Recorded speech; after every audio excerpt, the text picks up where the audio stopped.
Eu tenho uma pergunta para você.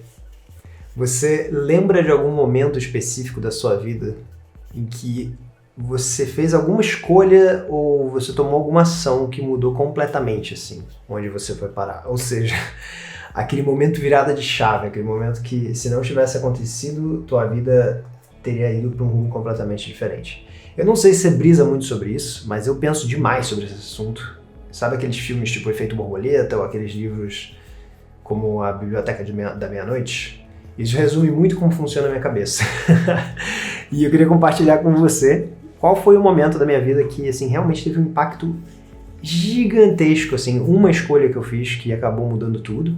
Foi um momento específico que aconteceu em 2017, ou seja, acho que eu tinha 28 anos, talvez, 27 anos, alguma coisa assim. E como eu valorizo muito o teu tempo, eu já vou adiantando que essa conversa aqui não é para todo mundo. Eu acredito que ela seja uma conversa útil para quem não tem andado muito feliz com o seu emprego, ou tem cogitado uma transição de carreira, ou empreender eventualmente. Eu acredito que esse papo é uma boa conversa para quem esteja nesse lugar, ou para pessoas que estão evitando alguma conversa difícil, alguma escolha grande que pode trazer uma grande mudança na vida delas. Acredito que esse seja, assim, mais ou menos as pessoas que podem se interessar por esse assunto.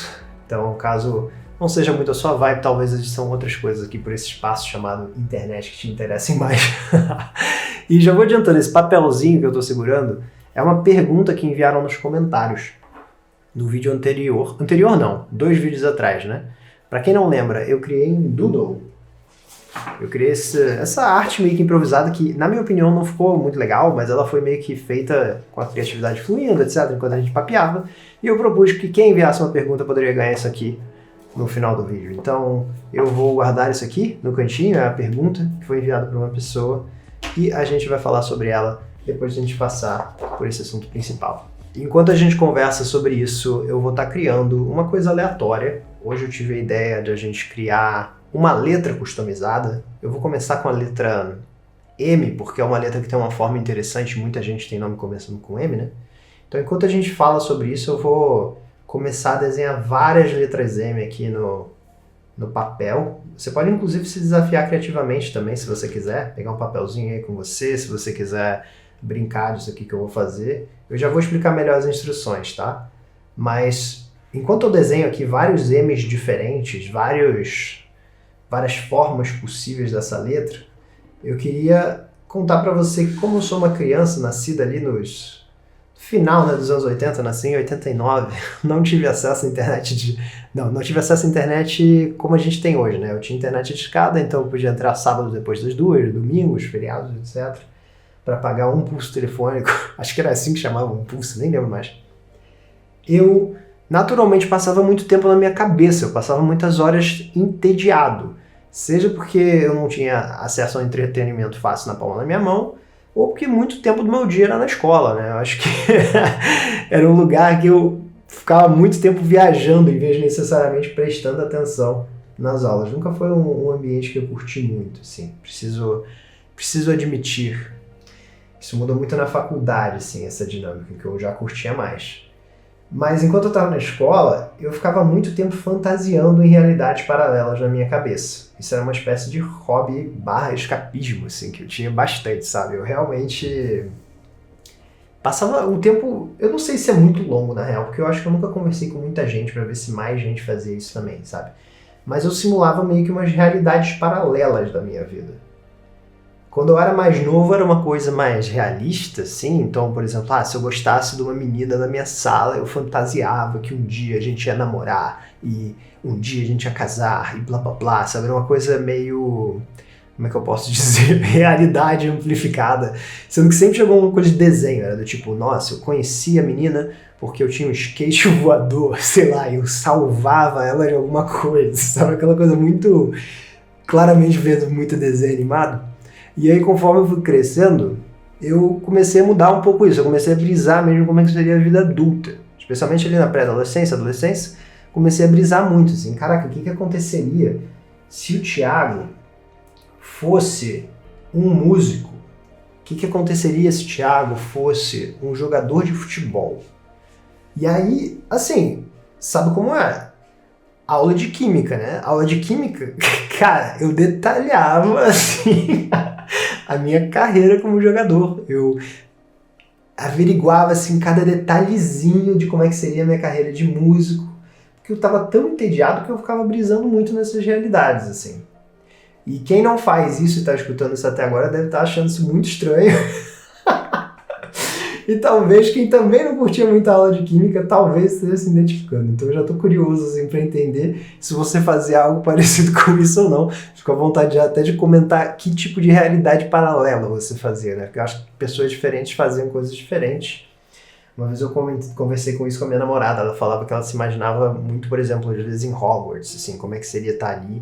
E conversando com o Matheus de Souza também. Eu não sei quem conhece o trabalho do Matheus de Souza, escritor, ex-nômade, digamos, e ele falou também que ele tinha essa fanfic na cabeça dele, né? Essa história fictícia de que ele era jogador de futebol. E essa brincadeira de imaginar realidades paralelas acabou me fazendo visualizar a vida como isso aqui, ó. Eu vou visualizar aqui pra você, vou deixar os M's de lado. Eu já vou explicar porque que a gente vai brincar aqui com os M's ou com a letra que você escolheu. Eu comecei a pensar na vida dessa forma, ó, como se fosse um fluxograma gigante. Como se fosse assim, você tá aqui nesse momento, né? E aí você precisa optar por comer pera ou maçã. Beleza, tem essa bifurcação, pera ou maçã. Ou banana aqui, terceira opção. Aí dependendo da opção que você vai, sabe, existem mais escolhas. Aí você poderia depois lavar a louça imediatamente ou não lavar a louça.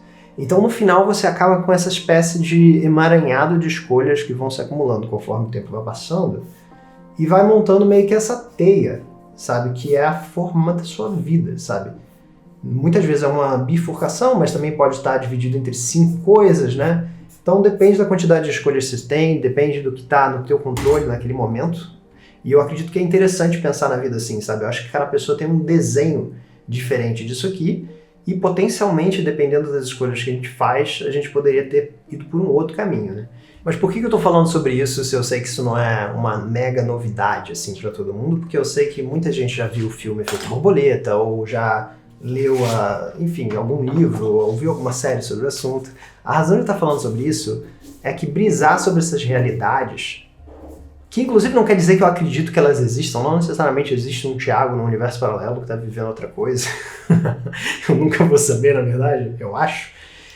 O que me ajudou pensar nessas realidades é visualizar que com elas eu consigo, de certa forma, traçar paralelismos entre o Thiago real e o Thiago fictício. Então o que eu quero dizer com isso, com mais especificidade? Muitas vezes nessas simulações que eu fazia, muitas vezes nesses Thiagos que eram músicos e moravam em tal lugar e não sei, faziam certas escolhas que eu não faria na vida real, eu conseguia traçar alguns paralelos com a minha vida real também. Eu conseguia notar alguns padrões que, peraí, eu posso fazer essa coisa também na minha vida.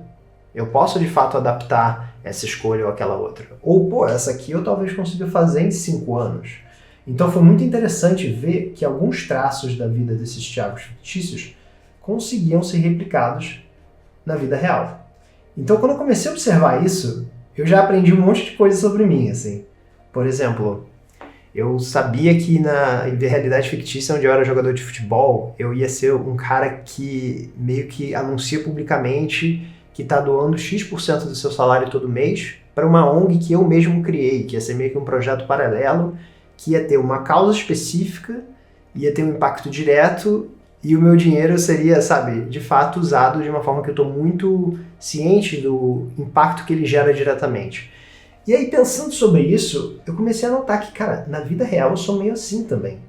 Sabe, eu gosto muito de apoiar projetos diretamente, eu gosto muito de saber que eu tive um impacto muito, assim, tanto que isso me fez começar a, quando tem alguma coisa, como por exemplo aconteceu agora o desastre do Rio Grande do Sul, eu opto por doar para grupos menores que estão fazendo funções específicas, em vez de doar diretamente para o governo que vai precisar ainda pensar o que vai fazer com esse dinheiro, aí depois distribuir, isso vai levar um tempo. Né? Então se eu vejo alguém que eu confio, que é amigo de amigo, que está fazendo um projeto que eu conheço, eu prefiro usar esse recurso direto, em vez de eu estar passando isso para alguém que está fazendo esse meio campo. Então foi interessante assim, notar que, olha, existe esse paralelo. E aí eu comecei a notar outras coisas também. Nessa realidade, Eu lembro que eu doava sangue, sabe? Eu, a cada X tempo, que na época eu nem sabia de quanto tempo eu podia doar sangue, eu ia lá e doava. E eu comecei a reparar que, cara, eu posso fazer isso na vida real também, sabe? Eu nunca tive problema com agulha, sempre fui muito tranquilo. Por que eu não trago isso pra minha vida, se na minha realidade fictícia começa a existir também? E aí eu comecei a notar que, peraí, tem muitos insights interessantes sobre mim ou sobre coisas que eu de fato posso implementar nessas vidas meio que sonhadas. Porque eu acredito que existe uma certa, como é que se diz? Despretensiosidade em sonhar. É muito diferente de você traçar objetivos, né? Que você precisa de um plano de ação, que você precisa pensar como é que você pode racionalmente e realisticamente implementar. E qual é o insight de paralelismo que isso tem com o processo criativo? Muitas vezes a gente se poda quando a gente está criando. Naquele momento em que a gente só precisa divergir, aquele momento caótico, a gente começa a botar limitações, a gente começa a editar no momento que a gente devia estar só jogando ideias para fora. No momento em que a gente precisa focar em quantidade, em gerar ideias, em gerar possibilidades, sem pensar se elas são boas ou não, a gente já está pensando se elas são boas ou não. E aí isso gera o famoso bloqueio criativo. Um paralelismo que eu gosto de fazer disso tudo que eu estou falando com o processo criativo é que muitas vezes no processo criativo a gente tá com aquela sensação de bloqueio, né? Que a gente não está tendo ideias. Por que o bloqueio acontece muitas vezes? Eu gosto de pensar que tem duas versões da gente dentro da gente. Existe o você que escreve, ou você que desenha, ou você que, enfim, fotografa, e o você que edita. E quando você que edita está tentando liderar o processo junto do você que escreve, a gente sente essa sensação de bloqueio.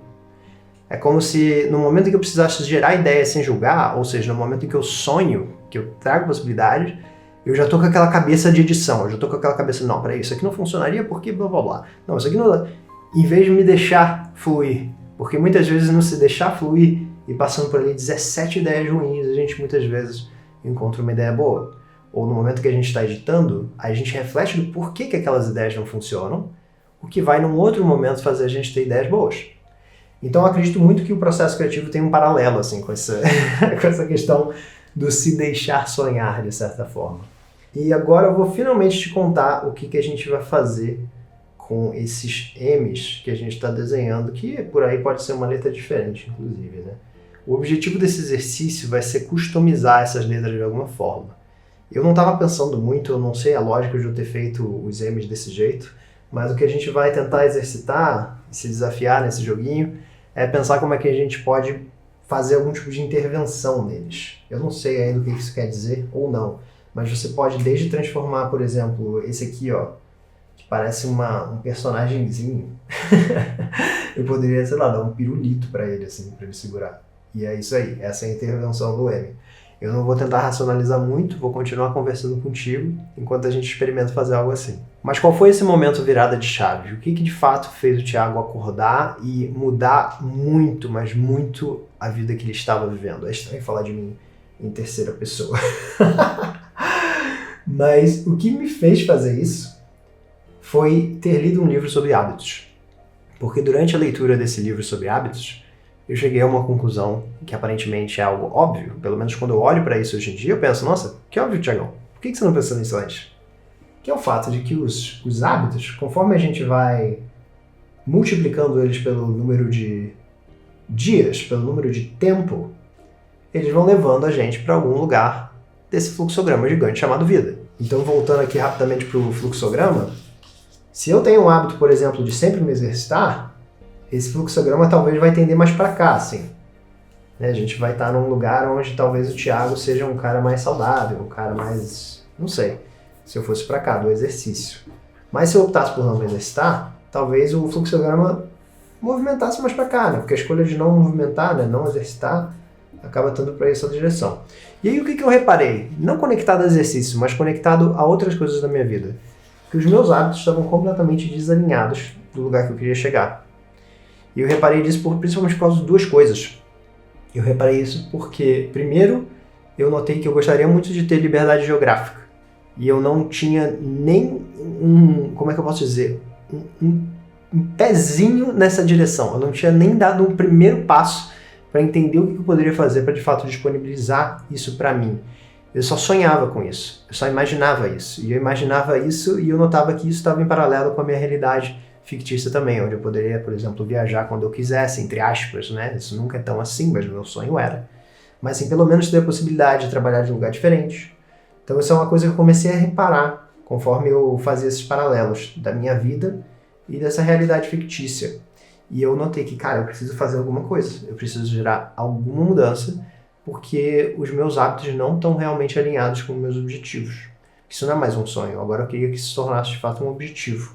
E a segunda coisa foi notar que eu estava num ambiente que eu não necessariamente gostaria que fosse o ambiente que eu gostaria de fato estar na maioria do tempo, né? Eu estava em Londres nessa época, que é uma cidade maravilhosa em termos de estímulos, em termos de instalações criativas, em termos de opções de shows, entretenimento, bares, restaurantes, beleza, é uma cidade com muito estímulo, com muita coisa acontecendo, é uma espécie, digamos, do Brasil seria uma espécie de São Paulo, e eu sentia que, beleza, isso é legal, mas por um período de tempo. Esse não é o ritmo que eu gosto de estar cercado, porque eu acredito que a nossa bolha influencia muito, né? A nossa bolha geográfica, o jeito que as pessoas estão se comportando, o jeito delas se organizarem, o jeito delas levarem a vida, é muito influenciado pelo ambiente. Então eu decidi que, beleza, eu quero ter essa flexibilidade geográfica primeiro, mas eu também quero ter uma base, eu quero ter um lugar que reflita muito o tipo de comportamento que eu quero talvez amplificar em mim. Então nessa época que eu estava em Londres, eu tinha pensado que seria legal algum dia eu me mudar ou para Portugal, ou para Espanha, seria uma opção que eu gostaria bastante. E aí eu comecei a pensar como é que eu combino as duas coisas, né? Como é que eu faço para ter uma carreira onde eu posso trabalhar de onde eu quiser e estar morando ou em Portugal ou na Espanha. Isso aconteceu ali em meados de 2017. Se eu não tivesse chegado a essa conclusão, eu não teria começado, por exemplo, a criar pelas redes sociais. Eu comecei a criar pelas redes sociais depois do insight de que eu teria que ser uma pessoa que provavelmente, sabe, ou é prospectado por marcas, ou eu prospecto pessoas para fechar negócios, e ter habilidade de redes sociais ia ser uma forma maravilhosa de aprender como é que eu posso fazer mais isso. Isso me daria uma espécie de vantagem competitiva. Então, para mim, isso foi um processo interessante, assim, de, como é que eu entro nesse lugar? E aí, se você ver pelos vídeos aqui do canal, você vai ver um vídeo onde eu já contei com bastante detalhe isso. Tem um vídeo que eu narro toda a história do Tira do Papel, se você quiser mergulhar. E estamos onde estamos hoje, o que é muito bizarro, né? Se eu paro para pensar, assim, acho que levou quanto tempo? 5 anos foi, a mudança levou cerca de 5 anos para eu conseguir, de certa forma, chegar nesse objetivo que eu tinha traçado ali em 2017. Que, na verdade, assim, foi o dia que eu, de fato, sentei para traçar o plano, né? Porque antes eu estava só com isso no imaginário, como eu comentei. Esse M virou uma coisa muito louca, né? Eu, do nada, transformei esse M num ser alienígena. Mas é isso que eu tô falando, assim, eu tô deixando só a criatividade fluir, eu não tô tentando, sabe, editar enquanto eu tô criando, eu tô falando com vocês, só vendo o que sai daqui. Se bobear de todos esses M's, eu só vou gostar de um, só vou gostar de 2. Mas o ponto daqui é realmente soltar a criatividade, não é muito tentar complexar, sabe, os nossos pensamentos de qualquer forma. Complexar, acabei de inventar um verbo. Inclusive, se eu fosse entrar no modo edição, eu comentaria que eu gostei dessa solução aqui da mesa. Apesar de eu ter saído do M, né? O M não é mais tão reconhecido aqui. Ele perdeu a forma dele. Mas tá tudo bem, não é um problema. Eu gostei também muito dessa. Acho que conversa um pouco com a minha linguagem criativa mesmo. Eu gosto muito de personificar conceitos, né? Então eu já personifiquei, por exemplo, no meu livro o conceito da procrastinação, ou já personifiquei um objeto. Então aqui eu estou personificando o M simplesmente botando as pernas, o que é interessante. Isso aqui é uma solução que eu não gostei, eu só deixei fluir novamente, sabe? Esse Mzinho aqui eu achei fofinho, esse M aqui com um zoom, né? Segurando na mão. Mas enfim, o ponto desse exercício criativo não é ser racional, o ponto dele é deixar fluir e brincar um pouquinho.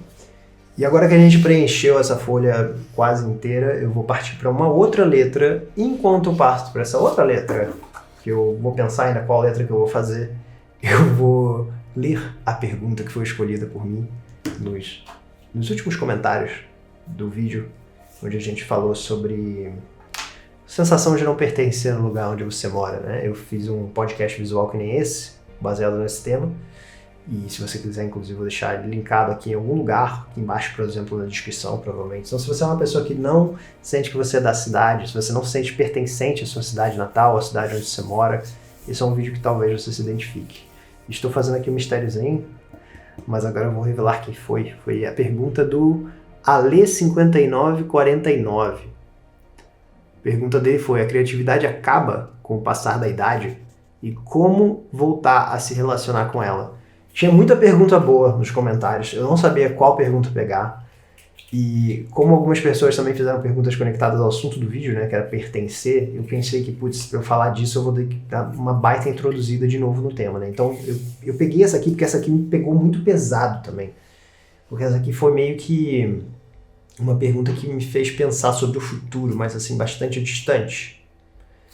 Porque quando as pessoas falam sobre aposentadoria, quando as pessoas falam sobre parar de trabalhar, eu sinto que elas falam com um sentimento muito diferente do que eu falo, assim, porque eu gosto muito de escrever, gosto muito de desenhar, gosto muito das coisas que eu faço no meu dia a dia no geral. Então eu não sei se eu consigo me imaginar aposentado, sabe? Eu acho que de certa forma, eu vou fazer um A, tá? Porque o Ale começa com A, então vamos lá, partir pro A. E, de certa forma, eu imagino assim o Thiago velhinho,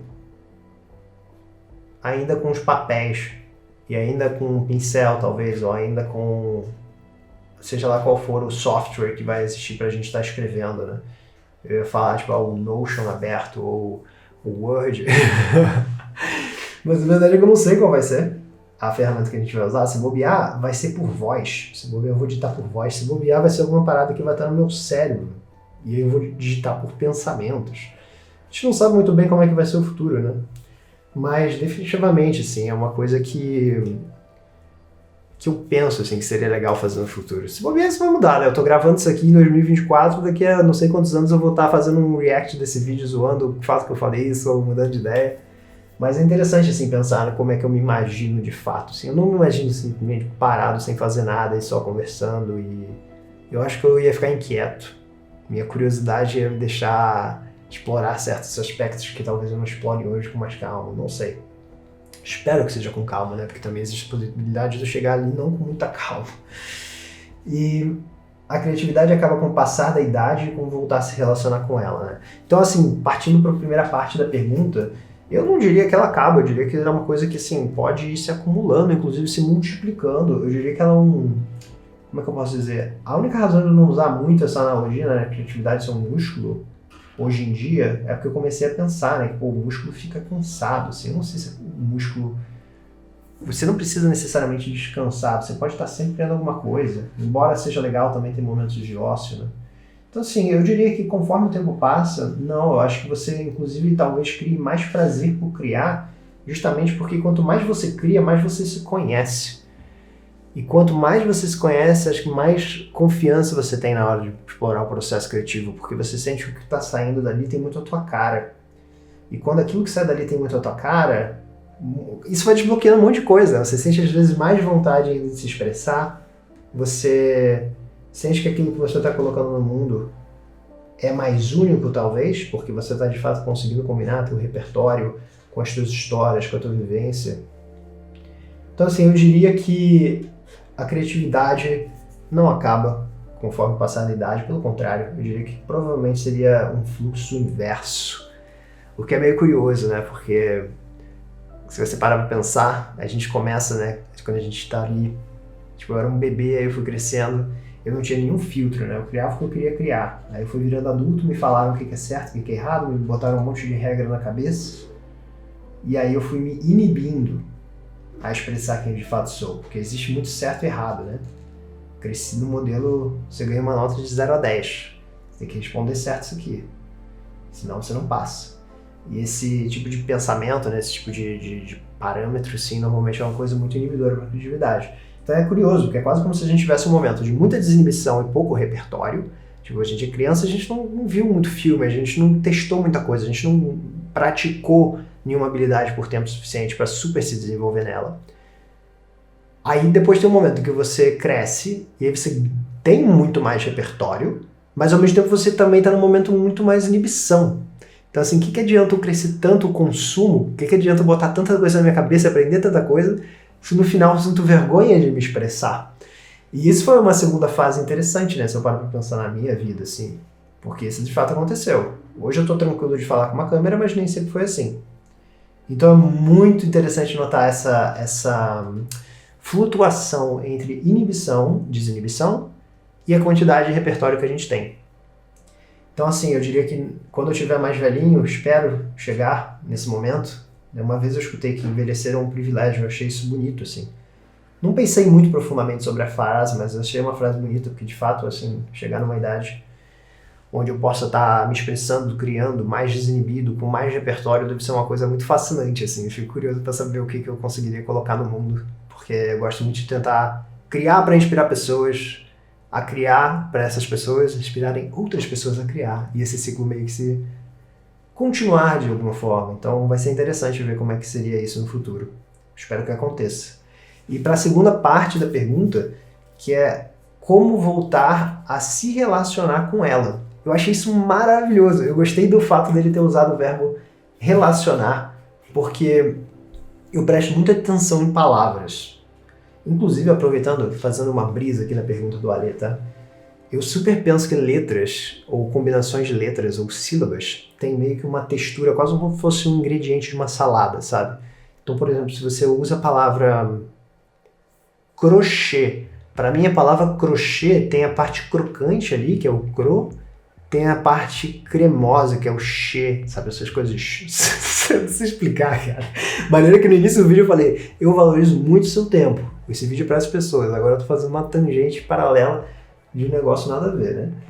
Mas eu gosto de pensar que palavras externalizam muito quem a gente é e como a gente pensa, né? Então, por exemplo, se eu falo que eu vou negociar o meu salário com minha chefe, e aí eu tenho que falar que eu preciso lutar por esse salário, etc. Acho que isso já coloca na minha cabeça qual é a minha mentalidade, né? Isso já expõe externamente que para mim é um desafio, eu contra essa pessoa.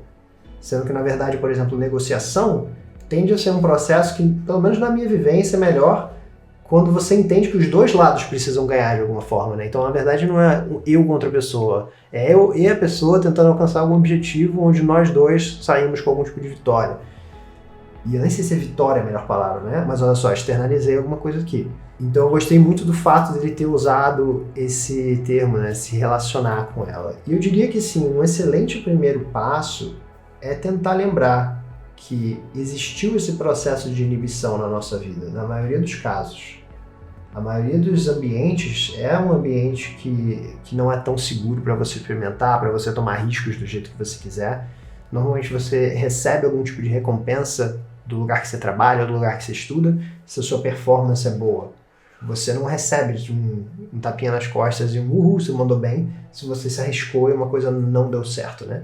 Então, naturalmente, a gente tem essa tendência a tentar ficar do lado seguro, de usar pouco, de evitar passar vergonha. Então, definitivamente, um caminho muito interessante para voltar a se relacionar com a sua criatividade é tentar emular ou, de fato, assim, praticar no máximo do possível um espaço seguro, criar um espaço seguro para você. Você não precisa criar na frente de um monte de gente. Você pode pegar um caderno antigo, você pode pegar, seja lá o que for, um documento de Word que você sempre volta, e você pode criar nele só para você. Você não precisa mostrar para ninguém o que você faz. As pessoas acreditam, principalmente hoje em dia, né, com redes sociais, de que criação está necessariamente vinculada a compartilhar o que você faz. Mas se isso te trava, se isso é uma coisa que reforça essa parte da inibição, porque você também está criando, botando no mundo e tendo aquele feedback de métricas imediato, sabe? Por que não começar longe disso tudo? No Criatividade Sem Bloqueio, inclusive, a gente fala muito disso nos papos mensais ao vivo. Eu recomendo muito o método da oficina, né? Que é você criar uma espécie de onde e quando. Então é um compromisso com você mesmo, é um compromisso onde você sabe onde você vai criar, em quais momentos da sua rotina, e tentar fazer com que esse ciclo, que você pode sempre revisitar, né, se mantenha de alguma forma, porque no final o importante não é você ter um momento de boost, assim, não é um momento de turbo de um mês, eu vou criar todo dia e depois largar, sabe? O mais importante é que esse hábito criativo esteja na sua rotina de fato. Então eu acredito que assim, essa criação do espaço seguro definitivamente é uma coisa muito legal e vai te abrir muitas portas no sentido de você conseguir entender o que você gosta, por que você gosta, que coisas você deixou de lado desde a infância. Eu acredito que muitos insights podem sair daí, quando você cria, mas você não precisa agradar ninguém. Porque é muito difícil aprender qualquer coisa quando você está tentando impressionar alguma pessoa durante o processo de aprender. É muito difícil deixar, lembra a analogia que eu usei antes? você que edita, quietinho, dando uma volta, enquanto você que escreve está tentando só soltar ideias e soltar um rascunho, se você está sempre pensando no resultado. Então eu acredito que exercícios como esse, né, eu estar gravando esse vídeo onde eu não necessariamente estou orgulhoso desse doodle que eu fiz, por exemplo, né, eu falei, inclusive a Lê, você vai recebê-lo. É estranho estar falando isso antes, eu não estou orgulhoso.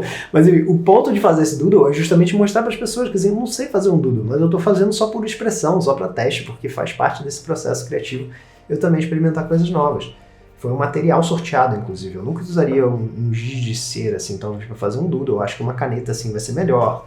Ou um material que não seja um pincel, né, mas um Sharpie assim também funcionaria bem. Preto e branco para ter um pouco mais de contraste. Mas a gente experimenta. E eu acho que isso faz parte do processo criativo, faz parte da nossa expansão também, na nossa busca de identidade autoral.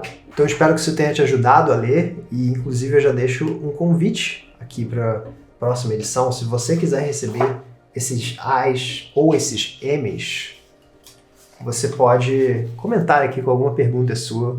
Pode ser sobre vida intencional, vida criativa, né, que são os assuntos principais do Tira do Papel, ou qualquer outra coisa que vier em mente. Eu vou escolher alguma pergunta. Se tiver muita pergunta boa, que nem da última vez, eu talvez até faça um sorteio de muitas perguntas para ver quem é que vai levar. Mas eu fico curioso para saber o que passou pela sua cabeça durante esse papo, e se você tem alguma dúvida que você quer perguntar sobre o Tira do Papel, sobre o seu projeto, sobre um monte de coisa. Perguntas abertas, dessa vez vão ser 2 pessoas sorteadas para eu enviar isso aqui fisicamente por correio. E eu queria também fazer um convite final para você. Eu acredito que se você ficou até o final dessa conversa, existe uma probabilidade de, 96,78% de você se interessar em participar do Criatividade Sem Bloqueio.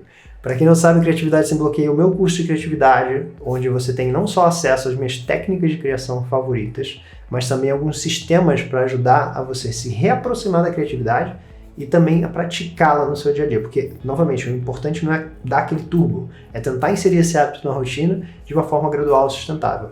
Então, se você se interessar por isso, seja você uma pessoa que está começando e que está buscando se reaproximar da criatividade, praticar, ou você que está num nível mais avançado e está buscando já sistematizar certas coisas para momentos de bloqueio criativo, eu acredito que você vai curtir muito, porque além dessas técnicas favoritas, a gente também tem um encontro mensal. Então, se durante esse papo aqui, em algum momento você sentiu vontade de tirar uma dúvida específica, ou discordar de mim de alguma coisa, ou construir em cima do que eu disse, a gente se encontra mensalmente e tem sempre uma troca muito maravilhosa, que é uma mistura de sessão tira dúvidas, com também conversa, assim, porque tem momentos em que as pessoas trazem perguntas e tem alguém no papo que sabe mais que eu sobre aquele assunto. Aí a pessoa mergulha, vai lá e a gente tem conversas sempre muito interessantes que ficam gravadas na plataforma. Vai ser uma honra ter você ali com a gente, eu gosto muito desse espaço, eu tenho muito orgulho de dizer que eu consegui reunir pessoas que têm valores muito alinhados, inclusive são muito abertas e que reforçam esse espaço seguro que eu disse. Eu sinto que nas nossas conversas dá para perceber bastante isso. E seria uma honra conhecer um pouquinho mais sobre você, sobre o seu projeto, suas ideias. Eu vou deixar o link do Criatividade Sem Bloqueio aqui embaixo na descrição do vídeo e também no comentário com o PIN. A gente se vê na segunda-feira que vem.